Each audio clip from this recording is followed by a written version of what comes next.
बिस्मिल्लाहिर्रहमानिर्रहीम। अस्सलाम वालेकुम। काश का भी धान के खेत के अंदर एक बहुत ही ख़तरनाक सुंडी हमला करती है, जिसे तने की सुंडी आमतौर पे कहा जाता है। उसका नतीजा ये निकलता है कि बाद में आपको सफ़ेद रंग के सिट्टे नज़र आते हैं।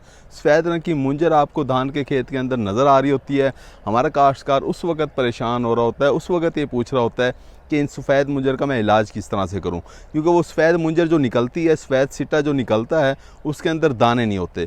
काश कभी उसका अगर आप इलाज करना चाहते हैं तो आपको चाहिए कि इस वक्त जब आपकी धान की फसल इस स्टेज के ऊपर है, यानी 40, 45, 50 दिन की फसल है, इस वक्त आपको दानेदार जहर का इस्तेमाल करना चाहिए।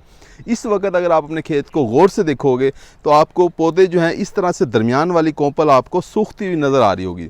देखें ज़रा करीब कैमरा लगा दिए, ये इस तरह से जो है वो कोंपल आपको सूखती हुई नज़र आती है। दरमियान वाली कोंपल सूख जाती है और अगर आप नीचे से देखोगे तो इस तरह से तना जो है वो टूट जाता है। इसका जब आप खींचते हैं तो इस तना बड़ी आसानी से निकल आता है और इस तरह से कीड़े ने इसे यहाँ से ख़त्म कर दिया। इसे डेड हार्ट कहा जाता है।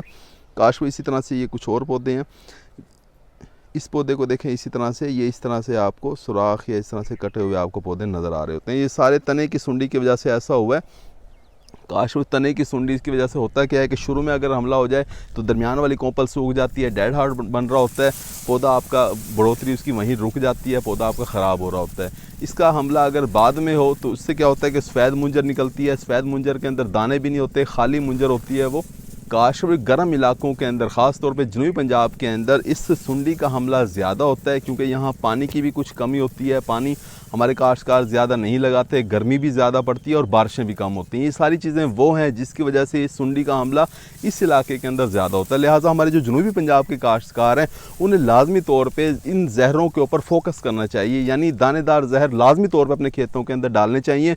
हमारे काश्तकार कम अज़ कम 2 दफ़ा दानेदार जहर का लाजमी इस्तेमाल करें। शुरू के अंदर 15 से 20 दिन की जब फसल होती है उस वक्त दानेदार जहर का इस्तेमाल करवा रहे होते हैं। उसके बाद फिर 40-45 दिन की फसल के ऊपर भी दानेदार जहर का इस्तेमाल कर देना चाहिए। 15 से 18 दिन तक इसका असर रहता है। काश 2 दफ़ा अगर आप दानेदार जहर का इस्तेमाल करते हैं तो आपके खेत के अंदर तने की सुंडी का हमला नहीं होगा, आपके खेत के अंदर सफ़ेद मुंजर नहीं निकलेगी, यानी आपका खेत इस तने की सुंडी से महफूज रहेगा। काश अगर जहरों की बात की जाए तो सारी ही कंपनियां दानेदार जहर दे रही होती हैं। आप किसी भी कंपनी का कार्टेप, क्लोरेंट्रा, नीलीपरोल, इस तरह के जहर आप इस्तेमाल कर सकते हैं। FMC फर्टियरा के नाम से दे रही होती है, सिंजेंटा कंपनी विटाको के नाम से दे रही होती है। इसी तरह से बहुत सी कंपनियों के पाडान, कार्टेप और इस तरह के जहर आपको मार्केट के अंदर मिल रहे होते हैं। सारे ही जहर ठीक हैं, आप इस्तेमाल कर सकते हैं। साथ में आपको एहतियाती तदाबीर लाजमी इख्तियार करनी चाहिए। हमारे काश्तकार दोस्त दानेदार जहर का इस्तेमाल कर लेते हैं, उसके बाद फिर एहतियाती तदाबीर का इख्तियार नहीं करते, जिसकी वजह से क्या हो रहा होता है कि बाद में वो शिकायत कर रहे होते हैं कि दानेदार जहर ने असर नहीं किया, कोई काम नहीं किया।